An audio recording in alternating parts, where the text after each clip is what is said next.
I started Surviving Sky with the goal of bringing more awareness to my sister Sky's disappearance.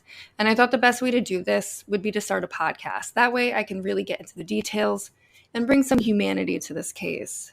The truth is, I didn't know how to start a podcast. So when I discovered Spotify for podcasters, it had everything I needed. I could record, edit, and then send it out to all the streaming platforms out there. I didn't need to take too much time getting hung up on all the technical aspects. So if you're out there and you're listening to this and you have something that you're passionate about and you just feel like you can inform the world about what you know, then why not start a podcast and check out Spotify for podcasters today?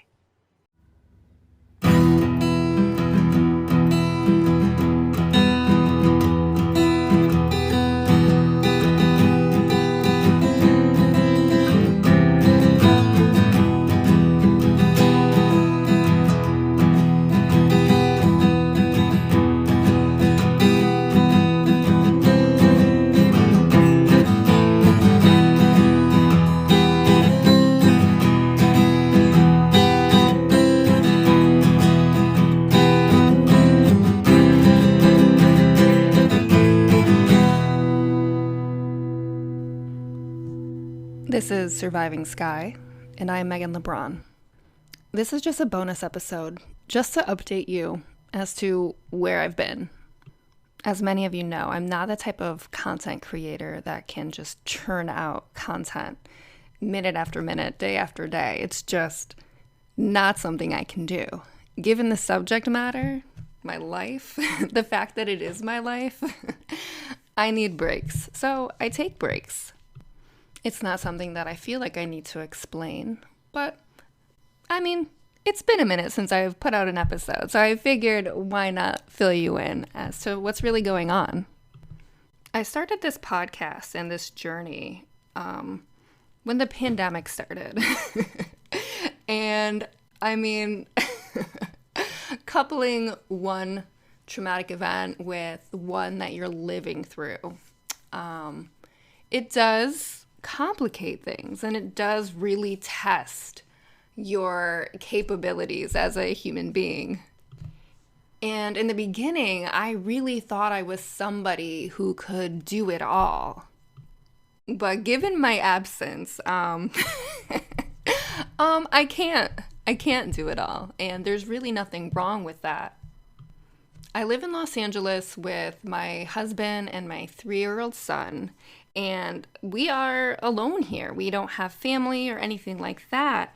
And during the pandemic, we started visiting our families back in Connecticut more often. Typically, we would go just once a year, but lately we've found ourselves going 2 to 3 times a year. So I'm put that all together, like a pandemic. I am trying to do a deep dive into my sister Sky's disappearance. And then I have my family. I'm raising a 3-year-old. And then I travel back to Connecticut several times a year to, stay in my sister's room with my family. I drive my sister's car around my hometown. And I just face the untreated traumas of my parents. And I find myself replaying the role that I played when I was living there. And that was a huge part why I left. I was experiencing very intense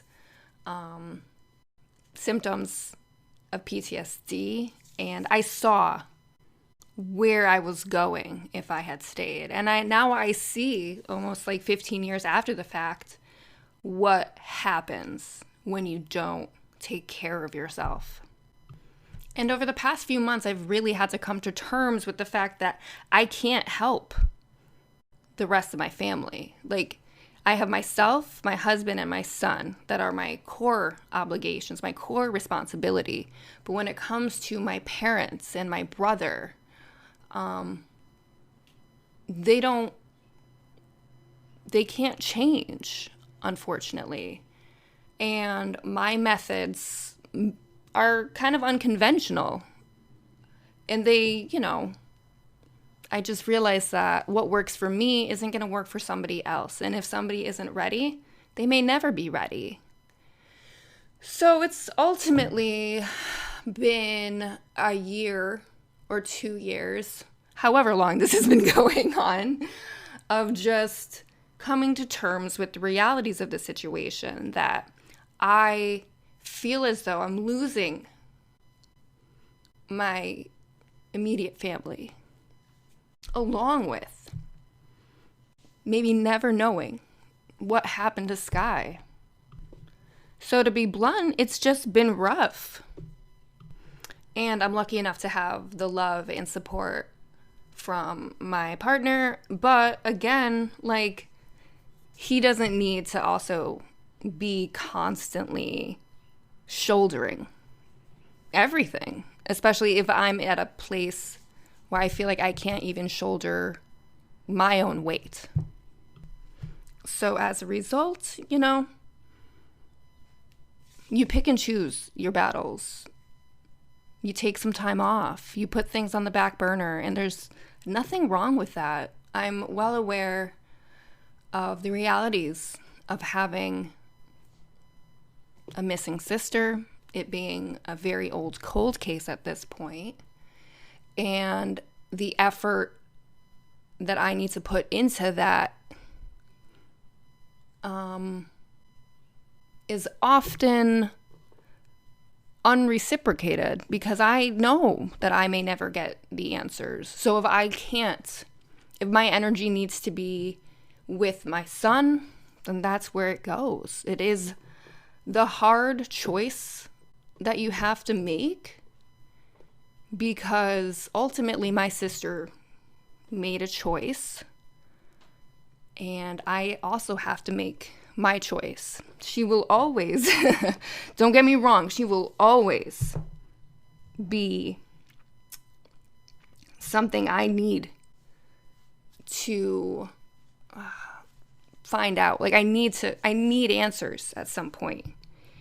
But, there are other things on, like, the to-do list that are more urgent. And it's like that in itself has been really, really hard to come to terms with, because it took me so long to get to this point where I felt comfortable enough, or I felt like strong enough in myself to embark on this journey. And I have gotten so far, considering not much had been done, just due to how you feel paralyzed in this grief. And, like, there's nobody really to turn to in these types of situations. There's no, like, mentor of, like, how to navigate these systems. There's nothing there. So it's a slow process for me. And maybe in the future I can be a mentor to somebody else in such a horrible situation. But if something positive can come of it, maybe I'll figure out how to navigate it for somebody else at some point. So while I have been taking some time to myself to recenter, I haven't stopped brainstorming or trying to figure out where to take this next. Basically, the story is out there. My experience with having a missing sister is out there. There are always, like, little things here and there that I may not remember in terms of, like, the entire situation.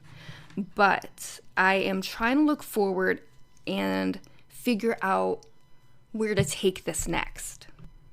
And the next steps actually feel like more of a undertaking than I'm ready for. But I gotta do it. I'm gonna get there at some point.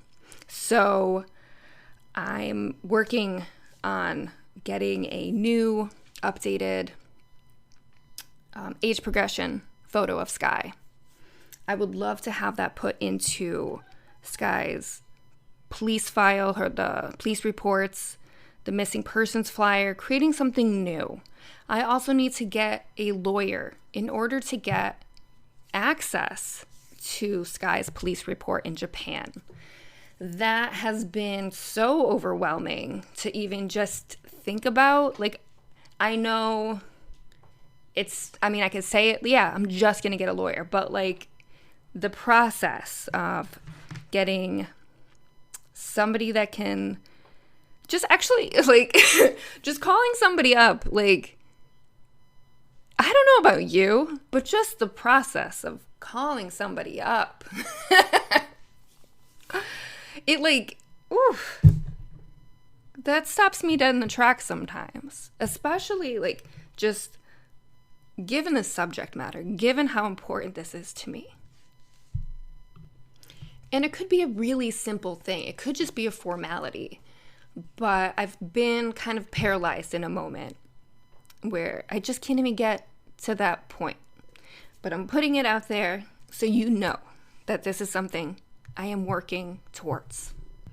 And I also need to be ready for just, the possibility of just having to go to Japan on a whim.